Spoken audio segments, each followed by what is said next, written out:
Mesdames, Messieurs, il est avec nous en studio comme on aimerait l'avoir tous les jours, mais ça serait beaucoup mieux, mais ça coûterait plus cher. Ouais. Et puis bon, c'est toujours le cas dans les grands moments. Voilà. Alors, Jean-Emmanuel Pierre, on est mobilisé, pas vrai? On est là et on sent la qu'il y a réponse. quelque chose. Oui, On sent la réponse. On sent la réponse et à la fois en termes d'organisation, etc.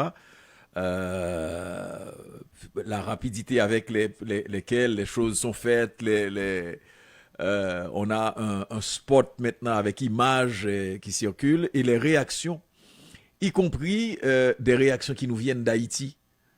Je ne sais pas si j'ai été transmise quelques réactions. Ah oui, tu parles de plusieurs personnes. Je ne ferai pas de personnalité. Plusieurs personnes, les Nancy Rock de ce monde, entre autres choses, et qui trouvent que cette mobilisation tombe tellement bien et qu'en Haïti, ils ont besoin de ce support. C'est arrivé comme une bouffée d'air frais. Je peux te dire que le spot a été diffusé chez aussi certains confrères, d'après ce que notre ami Oudi Edmé nous a dit cet après-midi. Et on devrait aussi avoir quelques entrevues. Bon, juste question de dire aux gens qu'on est en train, que cette démarche-là, cette démarche-là, cette manifestation-là, c'est un soutien au peuple haïtien, c'est dénoncer ce qui est en train de se passer sur le terrain. Donc c'est un peu ça, et comme tu dis, si le mouvement de Montréal peut déclencher une mobilisation dans la diaspora, parce que effectivement à l'intérieur du pays, ton constat était réel, on se rend compte que la diaspora est sur la glace avec le dossier Biden. Maintenant tout le monde s'occupe du dossier Biden, que ce soit sur le terrain, que ce soit en terre états-unienne. Donc, je crois que le ton donné par Montréal apporte un bon coup. Et puis, il y a de plus en plus de gens qui appellent pour dire ce qu'ils peuvent faire. Je pense à nos amis de Haïti Debout. Je pensais, on redit encore, JE, que c'est un mouvement, c'est un début et c'est un mouvement ouvert. C'est une mobilisation, mais qui fait partie d'une dynamique d'un mouvement. C'est un mouvement qui est enclenché. Absolument. Et donc, un mouvement qui appartient au peuple haïtien. On fait ça pour le peuple haïtien. Et tant mieux si vous vous dites effectivement c'est l'occasion de donner ce coup de pouce-là. C'est pas parce que c'est le mouvement de CEPAM ou CEPAPAM. Non. Et il n'y a pas de dynamique idéologique derrière Absolument. non plus.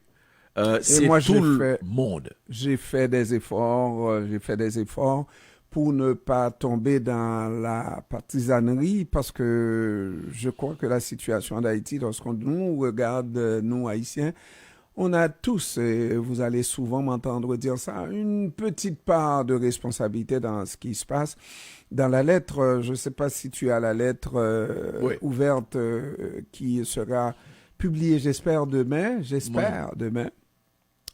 Mais on le dit aussi, on dit que les étrangers ont aussi une part de responsabilité dans la détérioration du climat sociopolitique en Haïti. Ça veut dire que les Haïtiens ont leur part, et pour moi, la plus grosse responsabilité incombe aux Haïtiens. Alors de là à dire c'est Ariel, c'est l'autre, l'autre est meilleur que l'autre. Et bon, c'est sûr que Ariel est au pouvoir et se maintient au pouvoir juste pour être au pouvoir, alors que depuis ça fait maintenant une semaine qu'il a parlé de l'armée, presque une semaine, n'est-ce pas? Vendredi fera une semaine, jour pour jour. Alors, qu'il a parlé de l'armée, l'intégration de l'armée, etc. Mais il savait très bien que ça ne donnait rien. La police n'a pas d'armes. Cette armée, la police est mieux armée que l'armée. Donc, et la police ne peut pas faire face. Et les bandits sont mieux armés de loin que la police. Et comme nous avions dit, ce rapport terrifiant du Haut Commissariat sur les droits de l'homme traduit toute la réalité qu'on craignait, c'est-à-dire que maintenant, il arrive un moment où des exercices à ces armes de sniper se font au hasard du passant, au hasard des maisons, etc. Alors, c'est ça qui importe. C'est-à-dire, ce n'est pas une manifestation avec une couleur politique, une couleur idéologique. La manifestation, c'est dire, nous, c'est Haïti. Et fondamentalement, c'est envoyer le message que l'attitude de l'international est inacceptable. Et on a hier parlé beaucoup de cette coopération, de ce partenariat. On n'est pas en train de demander à la communauté internationale de venir faire à notre place. On n'est pas en train non plus de demander à la communauté internationale, la maison est en feu, venez aider. Non, on veut que l'aide soit fonction de nos besoins. Venez aider et vous arrivez chaque fois avec les élections sur le bout de la langue. Non. Là, en ce moment, il y a des gens qui meurent tous les jours, qu'on viole tous les jours, qu'on kidnappe tous les jours. Il y a une population qui est complètement appauvrie, mais dans toutes ces strates, en dehors des bandits. Aujourd'hui, ce qu'on dit, réglons la question de la sécurité. Le reste, on verra. Mais pour le moment, c'est d'abord la question de la sécurité. Permettre aux gens de retrouver leur liberté de mouvement et surtout arrêter l'hémorragie de la violence.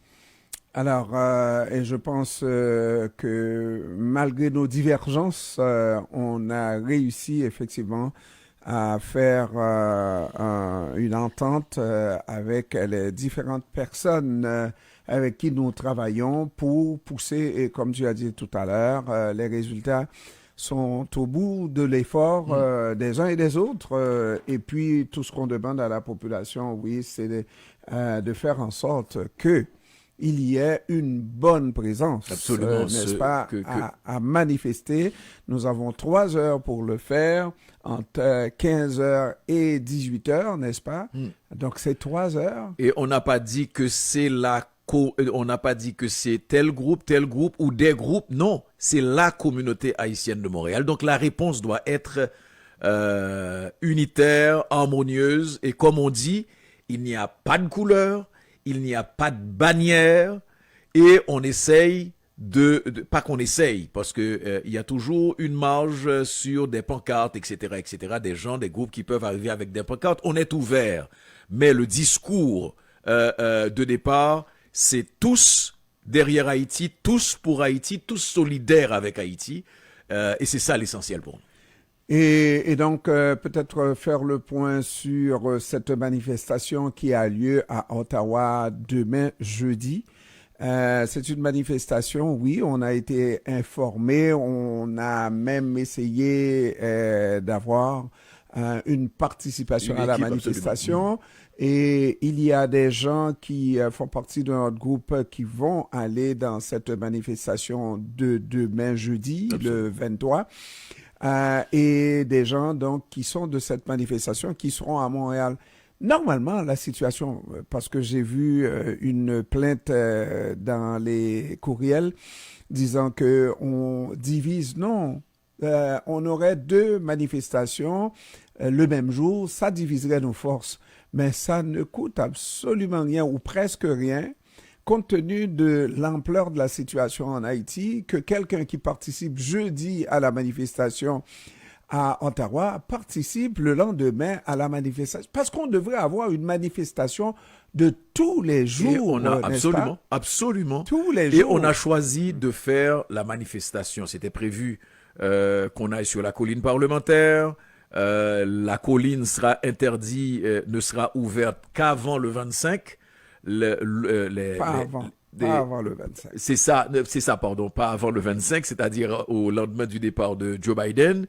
Et on s'est dit qu'on va, comme beaucoup de groupes nous le demandaient sur Montréal, on va concentrer l'énergie sur Montréal. Ça aura autant d'impact, sinon plus d'impact.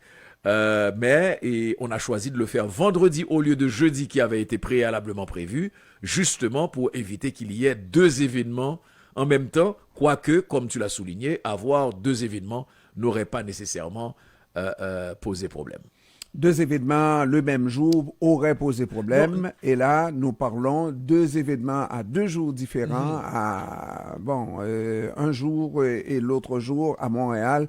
On devrait en avoir un événement vraiment tous les jours parce qu'on a déjà fait ça, la mobilisation à toutes les semaines.